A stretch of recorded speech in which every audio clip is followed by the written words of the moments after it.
नमस्कार, सभी दर्शकों का मानवाधिकार मीडिया में स्वागत है। अपने सहयोगी पत्रकार एडवोकेट सुधीर तिवारी के साथ मैं अशोक कुमार यादव। इस वक्त हम मौजूद हैं उत्तर प्रदेश की औद्योगिक नगरी कानपुर शहर में, और कानपुर शहर का जो ये कचहरी एरिया है उस कचहरी प्रीमाइसेस में खड़े हैं। और जहाँ पे हम खड़े हैं आपको हम दिखाना चाहेंगे, यहाँ पे दो चीज़ें हैं। पहला तो ये है कि यहाँ राम अवतार महाना एडवोकेट, जो कि कैबिनेट मंत्री सतीश महाना के पिताजी हैं, स्वर्गीय पिताजी हैं, उनके याद में यहाँ पे एक ऑडिटोरियम का उन्होंने निर्माण करवाया है, जिसका आज वो अपने कर कमलों से उसका उद्घाटन करेंगे। दूसरी चीज़ यहाँ पे ये है कि यहाँ जो बार एसोसिएशन है, बार एसोसिएशन का चुनाव चल रहा है, जिसके लिए सारे कंटेस्ट अपने तैयारी कर रहे हैं, वो वोट मांग रहे हैं, और 18 तारीख को यहाँ पे वोटिंग भी होगी। तो अभी कुछ देर में यहाँ पे सतीश महाना जी आएंगे और अपने कर कमलों से इस ऑडिटोरियम का उद्घाटन करेंगे। प्रेस कॉन्फ्रेंस को भी वो संबोधित करेंगे। क्या कुछ वो कहते हैं वो भी हम आपको सुनाएंगे, और जो यहाँ पे अध्यक्ष पद के लिए, उपाध्यक्ष पद के लिए और महामंत्री पद के लिए जो भी यहाँ पे सदस्य कंटेस्ट कर रहे हैं, हम उनकी भी जुबानी सुनाएंगे कि आखिर में वो कितना कॉन्फिडेंट है। बने रहिए आप हमारे साथ।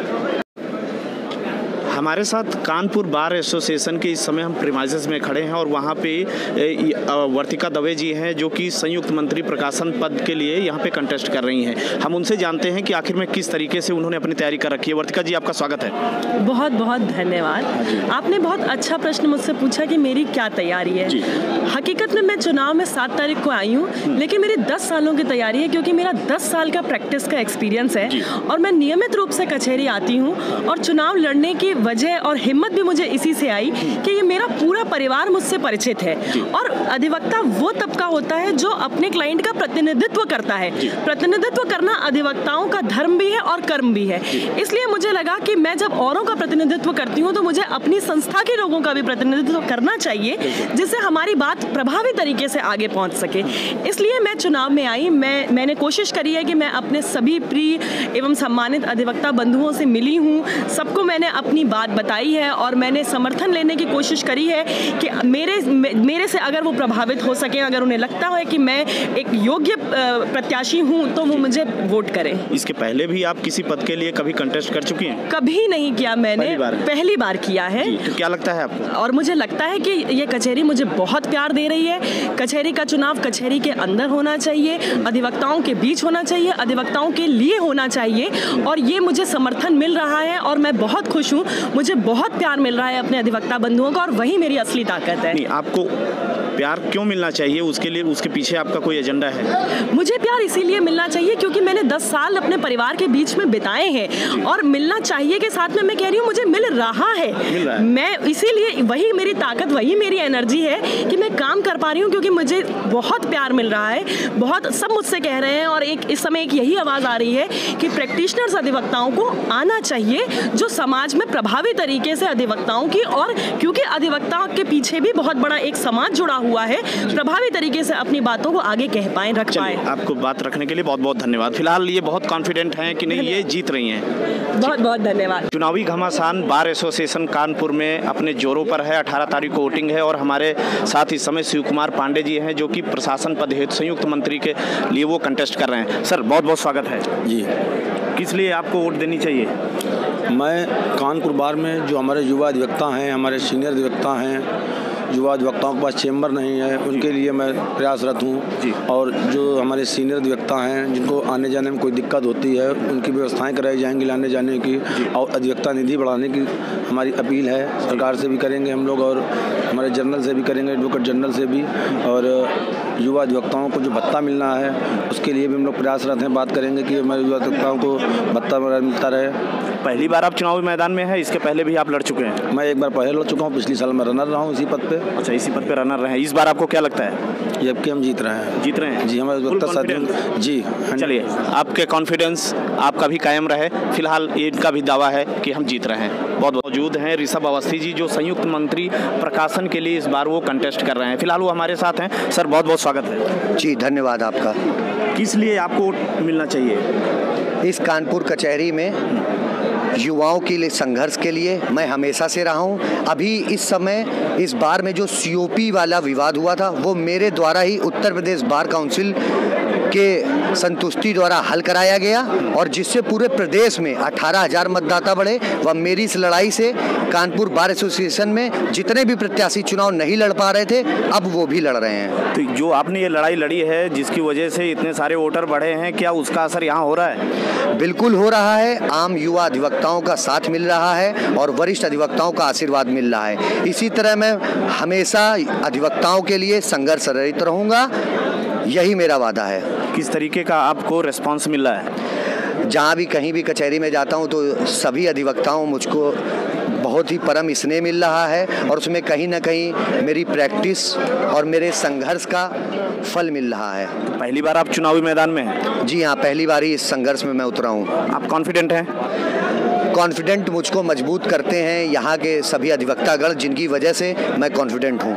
चलिए, बहुत बहुत धन्यवाद। फिलहाल ऋषभ अवस्थी जी भी कॉन्फिडेंट हैं, अपनी जीत के लिए आश्वस्त हैं। ये जो कंटेस्टेंट हैं वो डॉक्टर पवन कुमार तिवारी जी हैं। सर, बहुत बहुत स्वागत है आपका। नमस्कार, धन्यवाद। तो इस बार क्या आप दोबारा चुनावी मैदान में हैं या पहली बार हैं? मैं कानपुर बार एसोसिएशन का चुनाव तीसरी बार कंटेस्ट कर रहा हूँ। यह कानपुर बार एसोसिएशन का चुनाव कानपुर नगर का एक महत्वपूर्ण चुनाव हो गया है, क्योंकि इस चुनाव में कानपुर महानगर के हमारे बार एसोसिएशन से जुड़े अधिवक्ताओं के अलावा ऐसे बहुत सारे लोग भाग लेने लगे हैं जो कानपुर न्यायालय के आड़ में तमाम प्रकार के अनैतिक लाभों को लेते हैं। इस कारण कानपुर बार एसोसिएशन के चुनाव को उन्होंने अपने प्रत्याशी को जिताने के लिए तमाम प्रकार से बड़े विकृत स्वरूप में लाकर आज खड़ा कर दिया गया। इसीलिए आज की जो परिस्थिति है उसमें कानपुर बार एसोसिएशन का जो चुनाव है वह एक गलत मानदंडों के आधार पर हो रहा है। वह गलत मानदंड आपको भी पता है कि आज कानपुर बार एसोसिएशन के चुनाव का जो मानक है वो बड़ी बड़ी मीटिंगें हो गई हैं, शराब की बड़ी बड़ी पार्टियां हो गई हैं। ये सब जो गलत मानदंड हैं, यह मानदंड अधिवक्ताओं के चरित्र को, अधिवक्ताओं के चाल को, अधिवक्ताओं के चेहरे को पूरी तरह से एक अलग और गलत दिशा की तरफ ले जाने का प्रयास कर रहे हैं। हालांकि यह जो कुछ भी है यह सब कुछ गिने चुने लोगों द्वारा ही किया जा रहा है, लेकिन आपको पता है कि अगर तालाब में एक मछली हो तो पूरा तालाब गंदा हो जाता है, ऐसे लोगों का अभिमत होता है। इसलिए समाज में हमारा चेहरा एक गलत तरीके से दृश्यांकित हो रहा है। इसलिए इस कानपुर बार एसोसिएशन के 3 चुनाव को मैं आज फेस कर रहा हूं, लगभग अंतिम चरण में हूं तीसरे चुनाव के।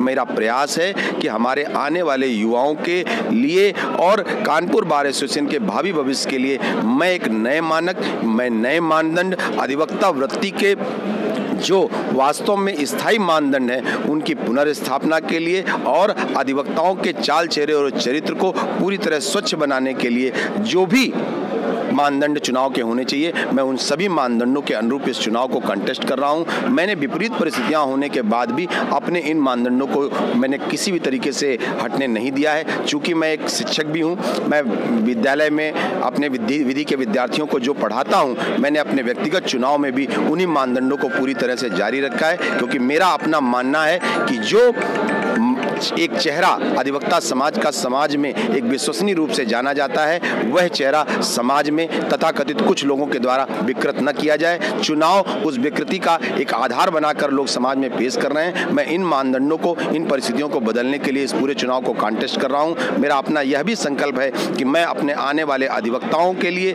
कुछ बेहतर करने का प्रयास करूं। इसके अलावा मेरे जो अन्य संकल्प हैं, उन सभी संकल्पों में मेरा सबसे पहला संकल्प यह है कि मैं शपथ ग्रहण के 30 दिन के अंदर, अगर मुझे आपकी कृपा से शपथ ग्रहण के अंदर 30 दिन के अंदर मुझे अवसर मिला, तो मैं कानपुर बार एसोसिएशन के प्रत्येक अधिवक्ता को 5 लाख का स्वास्थ्य बीमा योजना 100% दे रहा हूं। इसके अलावा मेरे और भी मानदंड हैं। मुझे ऐसा लगता है कि केवल बार बार की बात करते हैं, हम परिवार की बात करते हैं, तमाम प्रकार की ऐसी अभिव्यक्तियों की बात करते हैं जिससे ऐसा लगता है कि हम एक दूसरे के बहुत निकट हैं, लेकिन जब ऐसी कोई आपदा विपदा आती है तो कानपुर बार एसोसिएशन का पूरी तरह आर्थिक सहभाग हमारे अधिवक्ता परिवारों तक नहीं हो पाता। मेरा यह भी इस प्रकार का कुछ योजना रहेगी कि मैं मेरे अपनी पूरी बार एसोसिएशन और कानपुर बार एसोसिएशन के सभी सदस्यों के साथ मिलकर एक ऐसी योजना तय करूंगा जिसमें आपदा और विपदा की स्थिति में कानपुर बार एसोसिएशन के प्रत्येक सदस्य के प्रति कानपुर बार एसोसिएशन की सहभागिता पूरे ममत्व और पूरे अपनत्व के तहत हो सके। इसी प्रकार के तमाम ढेर सारे मानदंड मेरे इस चुनाव में हैं। आशा है कि मुझे इस बार कानपुर बार एसोसिएशन के सदस्यों का